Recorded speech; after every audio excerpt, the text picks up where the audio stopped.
Hello there. What's going on, everyone? Today we're going to be taking a look at the Sith Infiltrator for X-Wings Wave 3, the Clone Wars wave. We are going to be unboxing this thing and taking a look at this amazing looking ship. I've been very excited to see this thing, and look at it.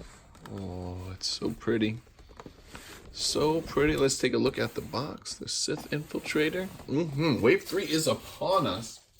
And we finally have the Clone Wars. Very excited to finally have the Clone Wars in X-Wing, and hopefully more soon for other games as well. All right. While I'm getting this thing out of the box, I do want to remind you guys there is another round of the giveaway going on right now, so you can win an expansion of your choice in the form of an Amazon gift card. All you have to do is become a subscriber and leave a comment. It's as simple as that. So, yeah, let's get on with it. We've got lots of cards. Look at that. We've got a large base. We've got a rules insert. All right. So, we do have a couple of interesting things in here. We've got rules for the DRK1 probe droid right here.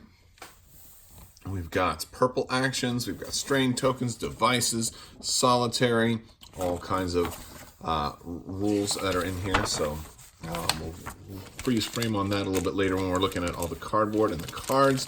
We've got our cards here, we've got our cardboard, but what I think we all want to see most of all is this ship itself. So we will try and pop this sucker out. They always make it hard to get them out of here because, oh, and the wings, oh my gosh, they do fold. They do fold. All right.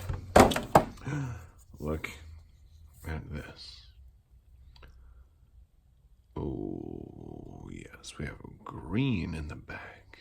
And look at that. They fold in. They fold in. Oh my goodness, that's cool. I don't know if it's going to have a gameplay functional aspect or not, but you know what this makes me think of? It makes me think when they redo the Inquisitor's tie, if those are going to fold in, since there's no reason for them to fold in, but since they can easily, and I mean, it's the same thing, how they're kind of, I think I put it out a little too far because I think it's supposed to be about like that, like a little bit curved, like so. Very, very nice. Maybe you close them when you cloak. Maybe we'll say you do that. That sounds good. Wow, it's beautiful. Very beautiful. Let's take a look at the bottom too. Yeah, they always make sure they do their paint apps on the bottom. Real nice as well, even though you almost never see the bottoms of the ships. Very, very pretty. I can also see this one easily getting some new paint jobs as well. Definitely see that in this possibility here in the future for this ship. All right, so let's go ahead and I'll put this thing on the base and we'll get a closer look at all the cardboard, the rules, and the cards. All right, so we've got this guy on the base. Let's take a look at our cardboard here. We have our dial, and there's a lot of different options there. We've got the Talon roll. We've got the 5K turn. We have two of our scout droids, or whatever they call. Goodness gracious, they're not probe droids. They are. They are probe droids. They're DRK1 probe droids. All right, we've got our force tokens. We've got all of our orange and shields, and we've got our red. We've got strain, the new token. There, we've got target locks, and we have. Let's see, we've got the bases now. Orange, not my favorite color, but at least it is distinct here, so that these guys are going to stand out. And they're going to look different than the other ones, at least for some folks. I think a lot of people, orange will blend in, but that's okay. The color is just for aesthetics. For our rules, if you wanted to get a closer look at the probe droids, you can do that. They get to move. You get to move them. I believe if you can shoot them, they have agility 3. They only have one hull, so that is something also. You can basically, they can just ram the thing and potentially kill it. You've got strain tokens, which are going to give you, -1 when you're basically, for your defense dice, and then you've got remotes. You've got the solitary upgrade. You can only have one tactical relay. Currently, tactical relay, I believe, is the only type of thing that says solitary, but yeah. All right, so let's go ahead and look at our cards, because this is where This is where it all matters, right? So we've got Darth Maul in the Sith Infiltrator. Now, the Sith Infiltrator is a large base ship. It's got 6 hull and 4 shields, so it's going to be kind of tanky. It only has 1 agility though. It will, if it cloaks though, it will be able to get more. So 3 attack, not too bad. 3 force power for Darth Maul, initiative 5. After you perform an attack, you may spend 2 force to perform a bonus primary attack against a different target. If your attack missed, you may perform that bonus primary attack against the same target instead. Just really, really cool. I'm totally digging it. And of course, it can barrel roll too, which is nice for a large base ship. Definitely nice. All right. We've got Dooku, also with 3 force. He's only initiative 3. After you defend, if the attacker's in your firing arc, you may spend a force to remove one of your blue or red tokens. After you perform an attack that hits, you may spend a focus or a force to perform an action. Now, why would you want to remove a blue or red token? Well, I mean, red tokens are obvious, but blue, well, cloak. Cloak is a blue token. That's probably what you would do for that. You probably don't want to remove a shield. I mean, maybe there will. And the cool thing is, if they do come up with maybe some kind of combo that's like, oh, well, you know what? If you can make yourself lose shields, you can do something else. That it would work for that. We got O66, initiative 3. After you defend, you may spend a calculate token and perform an action. He's a droid. You only can calculate. And then a generic Dark Courier. And that is our only generic there. We do have 2 DRK1 probe droid cards. We have our quick builds, so we can take a look at those quick builds right here. If you would like to take a look at them, there they are for your viewing pleasure. All right. Now, the interesting thing is we're getting doubles of a lot of these cards. Considering it's only 1 ship, it's just like maybe like they're trying to make up for something, because normally for a single ship expansion, there's not a whole lot of reason for them to give you doubles of a force power. And again, I'll have to check the app again. It's possible they might have given some people 2 of this, like maybe 2 force upgrades, but even so, you wouldn't be able to take 2 of the same card. I don't know. Anyway, I don't know what the reason is. I'm sure one of you guys will be able to guess. So let me know in the comments why you think they're giving me doubles of a lot of this stuff. So 2 Brilliant Evasion. We're getting 2 copies of Hate, which is nice for recovering force. We're getting 2 copies of Predictive Shot, which is weird.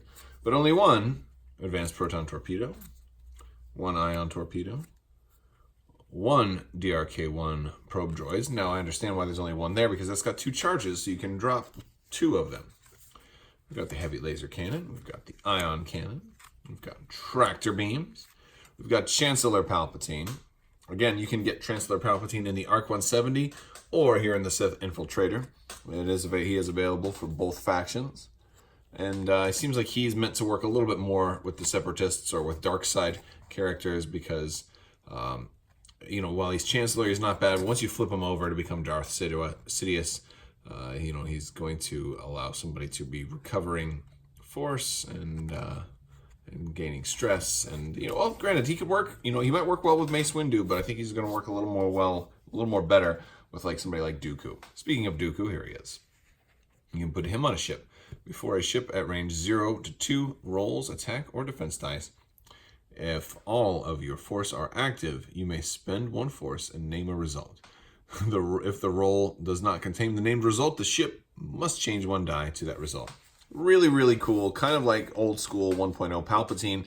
Here is a great opportunity for you to just name a crit. Boom. Or if you want to force, I don't know, you could force somebody to name a blank result, maybe, very, very cool. We also have General Grievous crew. While you defend after the neutralized results step, if there are 2 or more hit crit results, you may spend a charge to cancel 1 hit or 1 crit. After a friendly ship is destroyed, you can recover a charge. So just, he doesn't mind. He basically uses the energy of his fallen. He's such a bad leader. Right? He's like, oh, you died? Good.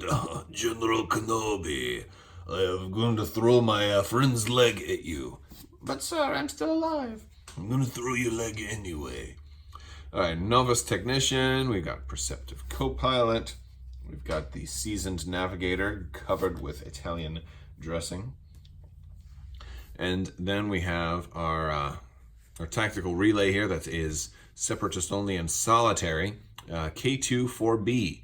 Solitary meaning you can only have one solitary card in your whole build. So if you are considering running multiple tactical relays, you're not going to be able to, because I'm pretty sure they all have solitary. So it's almost like how the commander buff in Armada works. Like you can only have one commander in your fleet. All right. While a friendly ship at range 0 to 3 defends, it may spend 1 calculate token. If it does, add 1 evade result unless the attacker chooses to gain a strain token. And of course, if they want to gain strain, that means you're going to be able to shoot them and be more likely to get damage through, which is very nice. Won't work so well against a ship that has 0 agility, though, because they're not rolling any defense dice anyway. And then the last card we get here is the amazing title, the Scimitar. And this is going to give you the ability to cloak. Now, it's a red action to cloak. And also gives you jam, which is white. After the place forces step, you may cloak. Again, not taking the cloak action, you can just basically start out cloaked without having to take a stress. After you decloak, you may choose an enemy ship in your bullseye arc. If you do, it gains a jam token. So while it can jam and cloak, you can potentially get some of those for free. So that is the Sith Infiltrator. Cool looking card. A lot of possibilities here. I believe it does have 2 crew slots, so you're going to be able to do a lot of really interesting things. I mean, in theory, you could potentially run like Maul with, I guess you could potentially put Dooku and Palpatine on there at the same time and give him like 2 extra force, which is really wild. I don't think Dooku was most efficient in that particular context, but if you wanted to just do it just for the force ability, you probably wouldn't be using Dooku's ability all that much. But if you wanted to, just for the heck of it, you could have a lot of force. You could have a lot of force. Very cool. All right, guys, that's all I got for you today. Let me know what you think in the description below. If you like this video, go ahead and give it a thumbs up. Don't forget you can check out Crabbok.com. You can hop on my Discord, say hi there. Check out all the other Wave 3 unboxings, and there's going to be a lot more fun X-Wing stuff in the future. Clone Wars is here, folks. All right, guys, that's all I got for you. Thanks to all my patrons as well. You guys are amazing. And as always, have a great day.